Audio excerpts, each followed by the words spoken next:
과포장된 허당 후보 이준석 다른 후보 그냥 놔둬라. 그냥 놔둬라. 제가 좀 과하게 말씀드렸는지 몰라도 표현이 그런지 몰라도 절대 그렇지 않습니다. 제가 이준석이 이 박근혜 전 대통령 키저로 박근혜 키저로 정치판에 들어왔을 때부터 그리고 어쩌다가 당 대표가 돼서 그 분란을 일으켰을 때 그때도 다 취재를 했기 때문에 지금 나타나는 그 지금의 그 이준석이 얼마나 과포장되어 있는지 저는 압니다. 지금 지지율 한 7% 정도 나오는데 워낙 갈 곳이 없는 유권자들이 한 7% 정도 이준석에게 가 있죠. 그런데 언론도 저는 좀 이해를 할 수가 없습니다. 한 후보는 40% 받고 한 후보는 30% 받는데 7% 받는 후보를 계속 3자 대결 해가지고 신문 같으면은 지면 배치를 할 때 거의 균등하게 3분의 1 정도, 뭐 3분의 1까지는 아니더라도 양쪽이 세우면 그 중앙에 이렇게 해가지고 계속 같이 3자 대결로 몰아가고 방송에서도 무슨 뭐 동정을 이렇게 오늘 뭐 유세 일정을 소개할 때 그거에 비슷한 분량을 해서 막 띄웁니다.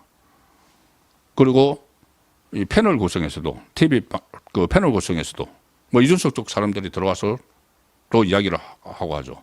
그런데 이게 과연 7% 받는 후보가 40% 30% 받는 후보하고 똑같이 이렇게 하는 게 맞느냐는 것도 있는데 어쨌든 언론에서는 이 정당 후보 국회 의석수를 가지고는 정당 후보라고 해서 그렇게 하는데 이것도 어떻게 보면은 이준석을 가대 포장하는데 일조를 하는 것이죠.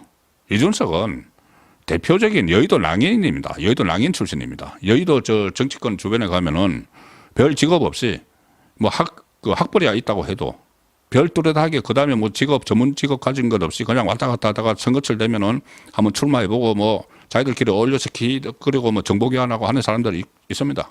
원래 그쪽 출신이죠. 그리고 윤석열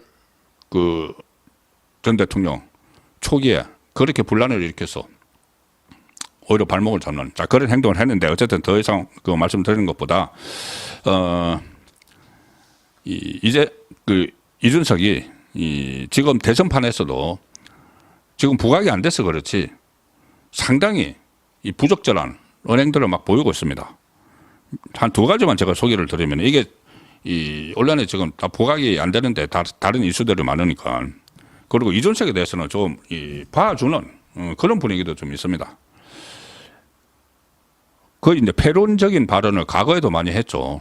과거 뭐 정진석 국회 부의장 자기 아버지 뻘 되는 사람하고 싸울 때도 거의 뭐 욕설을 비슷하게 했고 안철수 마찬가지고 그 전에 손학규 정치권의 원로들하고도 그냥 막말로 막 했는데 지금 선거판에 또 그러고 있습니다. 얼마 전에 권영세 전 비대위원장이 홍준표를 비판을 했죠. 뭐 가정은 제가 말씀드리지 않더라도 홍준표에 대해서 타고난 인성은 어쩔 수 없나 보다 이렇게 비판을 했습니다. 권영세가 홍준표를 비판했다는 거죠. 이 당에서 두 번의 대권 도전, 두 번의 광역단체장 당선, 수차례 국회의원 당선을 한 분이 이제 와서 이러면 안 된다. 홍준표를 공격을 했습니다. 그러니 홍준표는 이제 거기 하와이에 가 있는데 이준석이 갑자기 여기 뛰어들어서 뭐라고 했느냐면은 권영세를 향해서 사기 경선 피해자인 홍준표 전 시장에게 감히 타고난 인성을 말할 자격이 있는가? 그야말로 진짜 싸가지가 없다. 이준석이 권영세에게 진짜 싸가지가 없다고 이야기를 합니다. 권영세가 1959년생입니다. 이준석 아버지가 1957년생이죠. 유석면의 고등학교 동기.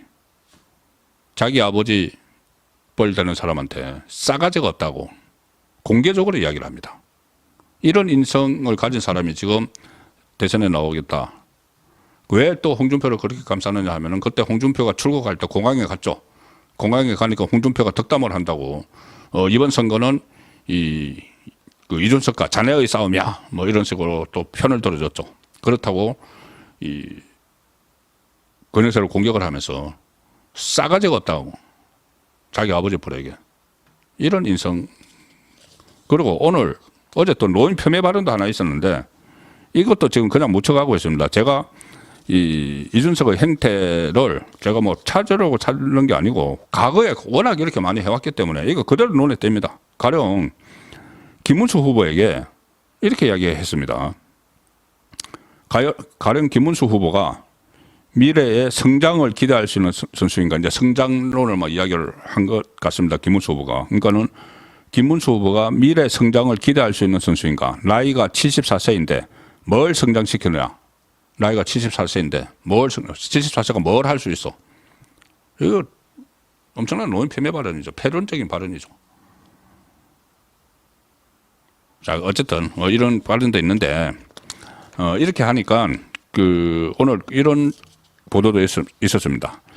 갤럽이 뉴스원 의뢰로 조사를 한 게 하냈는데 차기 대통령 후보 중에서 호감도 말고 비호감도 조사에서 이준석이 당연히 1위에 올랐습니다. 그전에는 이재명이 자주 올랐는데 이제 대선판이 되니까 이준석이 또 등장을 해서 여기저기 다니면서 막 설치고 이런 패론적인 발언을 하고 하니까는 비호감도 조사에서 1위.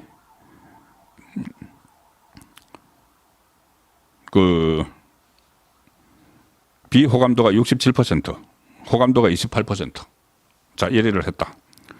그리고 본인이 공을 들이고 있는 20대에서도 호감도는 39, 비호감도 51.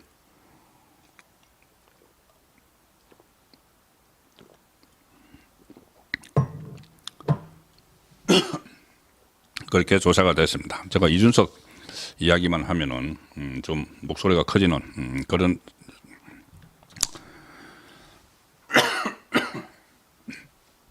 예, 죄송합니다.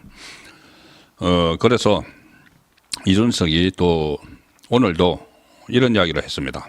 제가 본격적으로 이제 이준석 다른 후보를 말씀드리려고 하는 건데 국민의힘에서 저랑 친한 사람은 매일 저한테 전화 와서 단일화 조건이 뭐냐고 물어보곤 한다. 그런데 나는 그 당은 고쳐 쓸 수 없는 당이다. 가능성이 없다고 이야기해준다. 이제 3주밖에 남지 않았기 때문에 다급하다. 단일화하라는 사람이 있다. 천만의 말씀이다.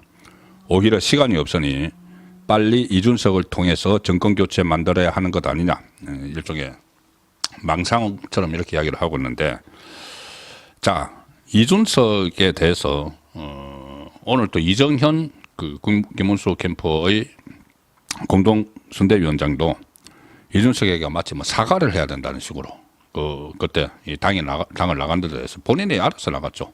뭐 사과를 해야 된다. 그리고 뭐 징계한 것을 취소해야 된다. 근데 징계는 이미 취소가 됐다고 합니다. 어쨌든 그런 식으로 이준석에게 매달리는 모습을 보이는데 이준석은 가만 놔둬야 됩니다. 괜히 뭐 단일화하고 어쩌고 하면은 조금 전에 한 것처럼 밖에 다 이야기합니다. 다 하면서 저랑 친한 국민의 사람이 매일 저한테 전화 온다. 그리고 본인은 녹음 다 하죠. 녹음 다 해서 또 어쨌든 녹음 막 틉니다. 이준석은 일단 제가 볼 때는 과연 완주를 할까 싶은 게 두 가지 이유가 있습니다. 하나는 이 자금입니다. 선거 자금. 이 선거 보조금 제가 그제 설명을 들었죠. 김문수 후보가 이재명 후보는 한 200 몇십억 대를 받았는데 이준석은 15억 원 받았습니다. 이걸로 선거 못 합니다. 그러면은 돈을 여기저기서 당겨서 써야 되는데 또 펀딩을 하든지 해야 되는데 그렇게 해서 완주를 했다가 지금 지지율 가지고 하면은 득표율이 한 자릿수겠죠. 그까지 완주하면은 한 자릿수면은 선거 보존 국고 보존을 못 받습니다. 10% 이상 득표를 해야지 선거 때 선거 절반 15% 이상 득표를 해야지 전액을 보존을 받죠. 그래서 이 문제 때문에도 과연 완주를 할 수 있을까는 생각이 있고 또 하나는 본인이 지금 지지율이 이렇게 나오는데 막판까지 가서도 득표율이 유의미하게 나오지 않을 거라고 판단을 하면은 어떻게 보면은 존재감을 가시하기 위해서 이번에 그 출마를 했고 딱 40살 되는데 딱 맞춰서 출마를 했고 그다음에 이뭐그 무리하게 지금 막 선거운동을 하고 있는데 득표율이 미미하게 나올 거라고 판단을 하면은 뭐 작은 문제도 작은 문제지만은 그 득표 결과를 기다리지 않을 겁니다.